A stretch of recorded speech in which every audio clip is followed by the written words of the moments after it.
Is that a tree? What's hanging from it?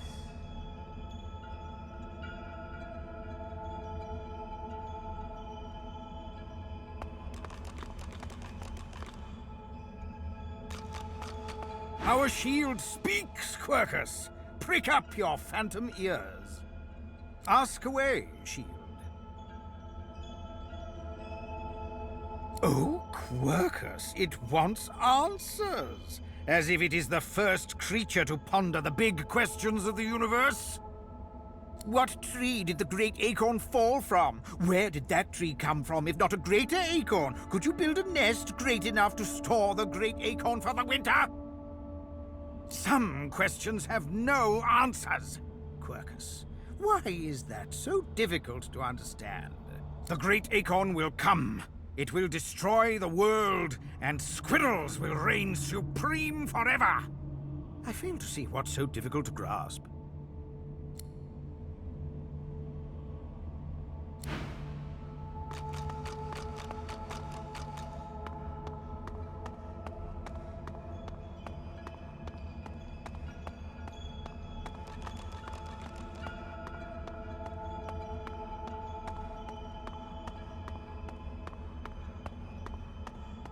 Must be a way across.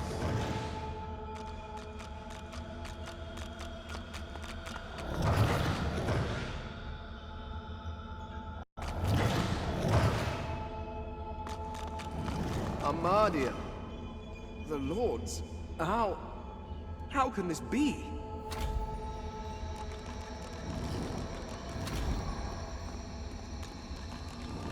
Armadia hangs before you, her face cut and bruised, her chest barely moving.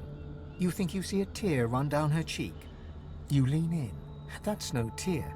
It's sauce. The shimmering liquid is seeping from her wounds and dripping to the ground below her.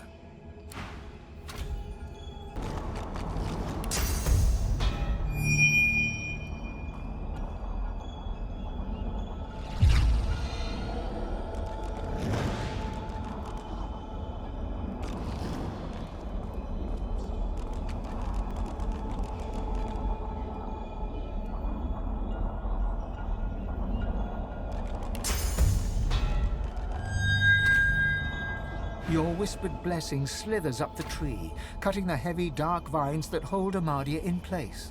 She jolts awake with a gasp, golden light pouring from her eyes. My child! Oh, my dear child. Blessings be that you are here. Blessings be that they did not get you too.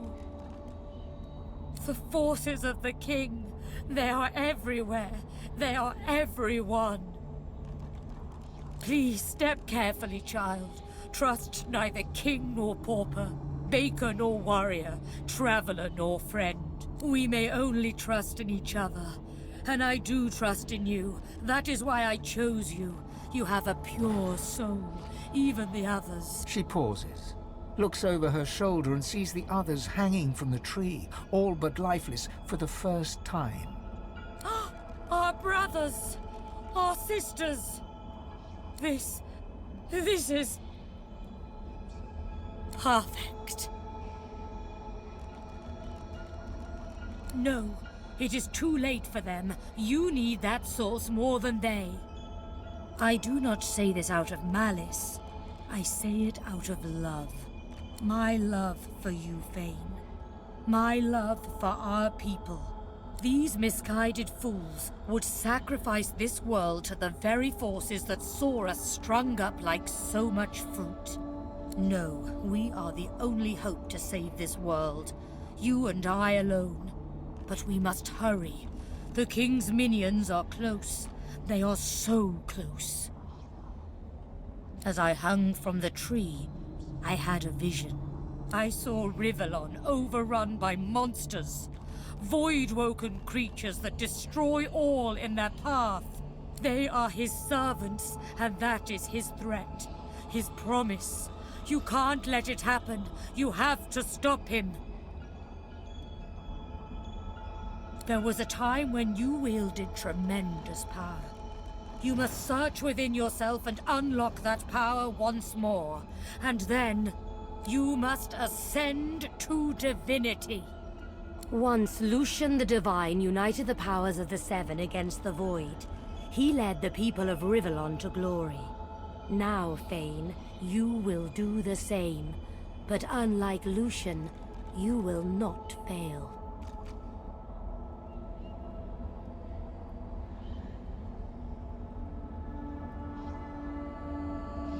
No, Lucian was weak.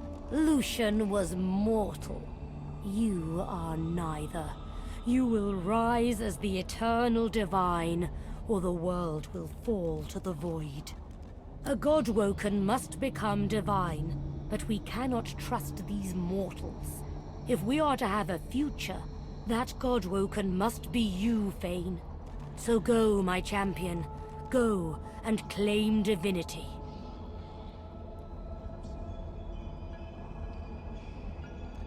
She starts to answer, but her eyes change, turning from their gentle glow to a dark shimmer. She looks up and gasps. No, I see them. The servants of the king, the forces of the void. They're here. Fly, dear Thane, fly! White-hot cold pierces your heart like a blade. You are frozen to the spot. The burning ice pumps through you like a curse, and then...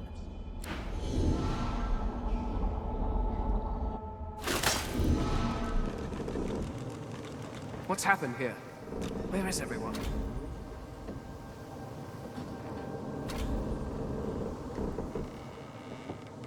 Well, at least they added a shrub to the ghastly place. The same troubled look is visible on each face. You've seen the gods beaten and defiled, strung up as a warning.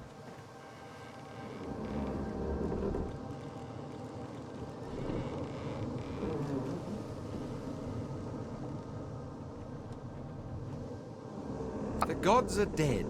Long live the Godwoken.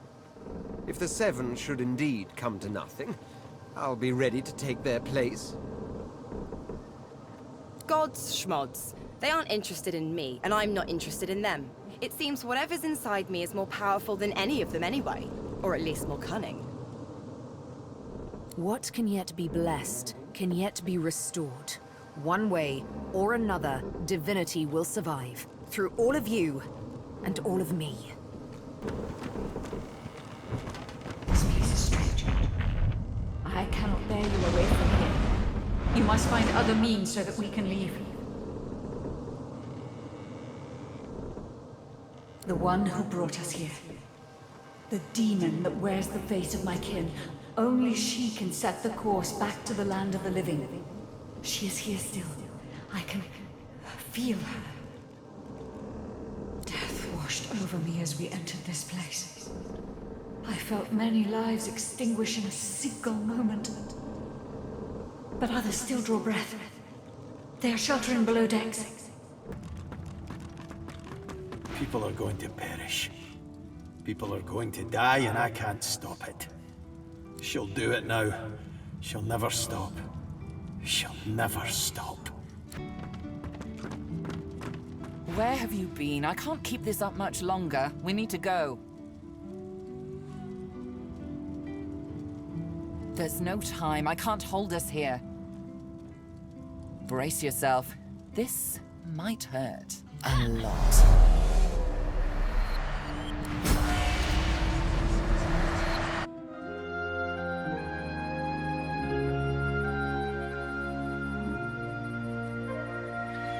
The chill of the Hall of Echoes clung to the Lady Vengeance as it returned to the shores of Reaper's Coast.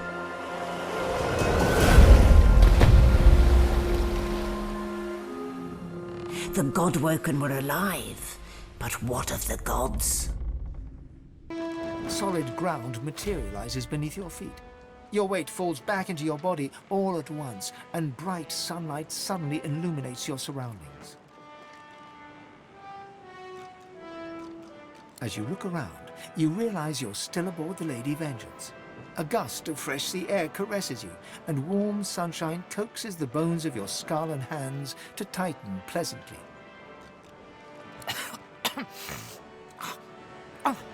One moment, please.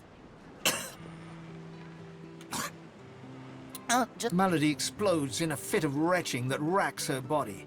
At last, she sneezes and expels a glob of something shiny and silver onto the deck. It wriggles quickly off the siding and plummets into the sea with a splash. Better. Let's not do that again anytime soon, Well, we needed to escape, didn't we? So I took us the one place I was quite certain Dallas couldn't follow. I suppose you recognized the Hall of Echoes from those visions you'd had before. Realm of the dead, realm of divinity. I do hope you learned something useful on our little field trip.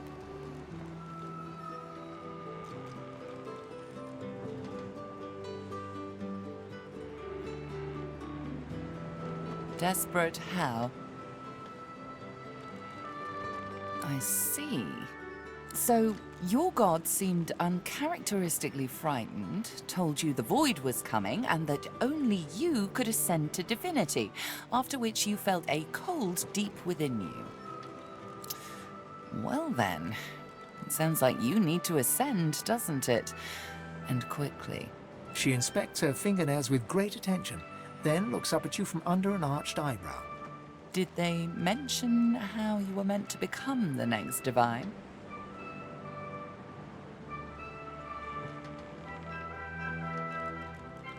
Oh, what confidence you inspire. Luckily for you, Mama Malady is here to help.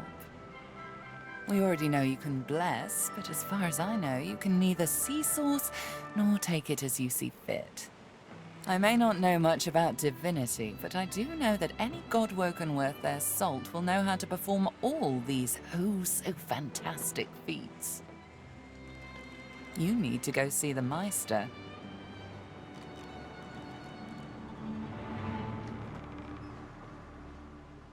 As have I, but not in the ways a true godwoken can.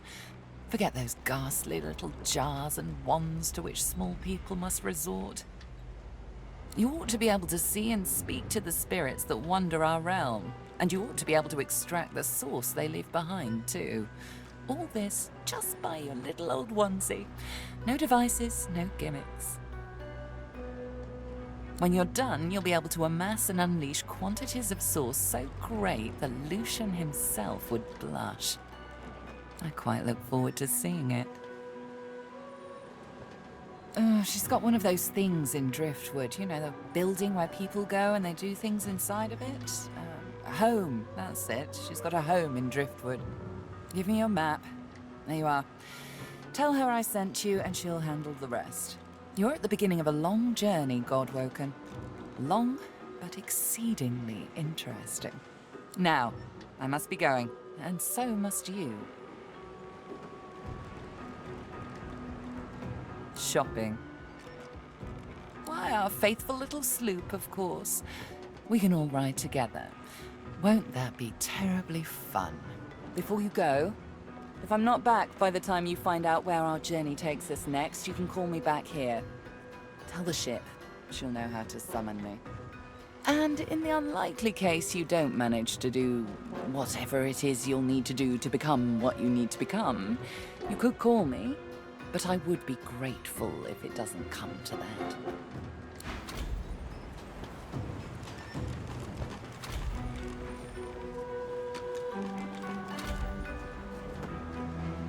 Damn it, is nowhere safe! Red-robed lunatics at sea, those void-woken seedlings in the swamp. It all points to the great acorn. It's coming, Quercus! What if it's too late, What if the Knights of Dre are too far ahead in their plans? At least here, our shield's ignorance can be forgiven, Quercus. The Knights of Dre do not go out of their way to boast about their existence. You know their order, my friend.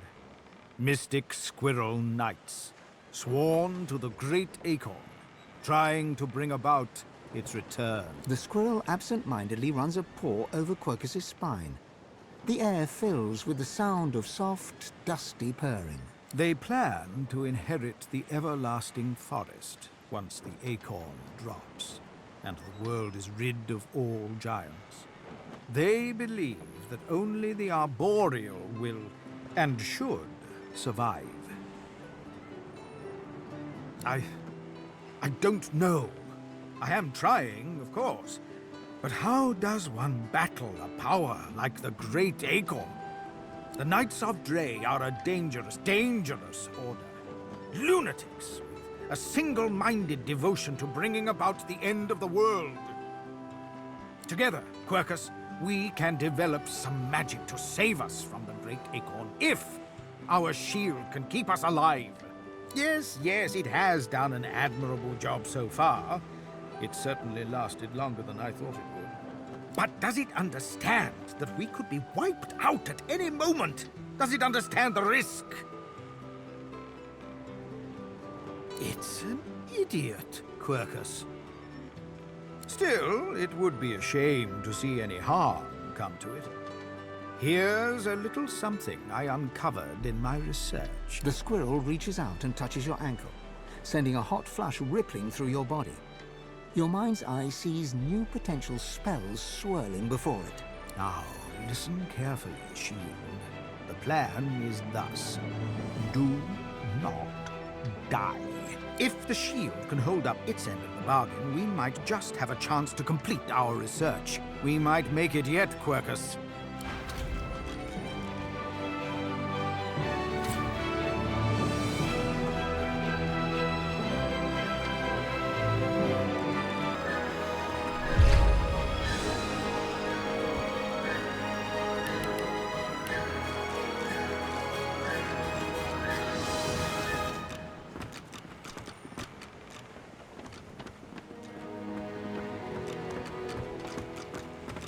She's something, all right.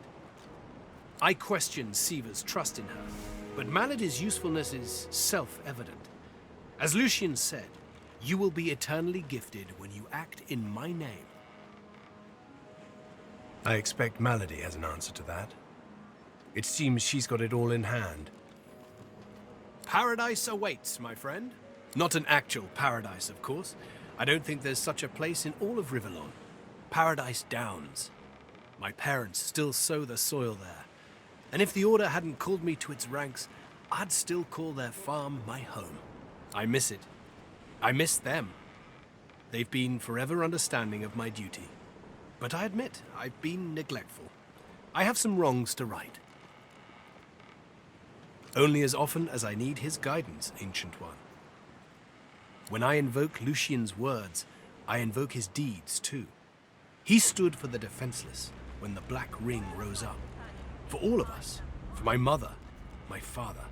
Gareth's nostalgia lasts for just a moment longer. He composes himself, clears his throat, and waits for your next question. Hello again. That's twice now you've saved my skin. And I think it's time to start repaying the favours. I could fetch some stuff you need, maybe. Ma always said I was a great runner.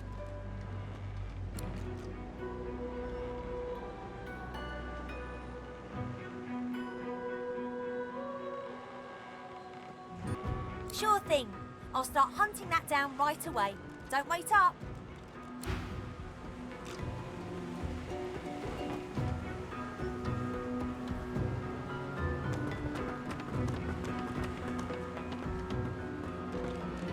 I've plenty of fighters for hire. Experts in blades, bows, and bewitchment. Oh, I see you have a full contingent already. Then I'll leave you be.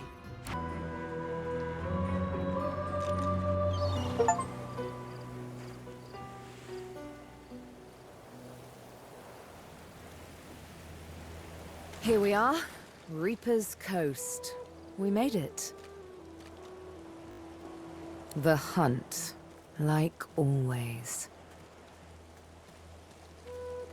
To be Godwoken is all well and good, but above all, I've yet to find the Master. Somewhere further inland, Roost Anlon breathes. All I have to do now is pick up his scent and make his last breath worth my while.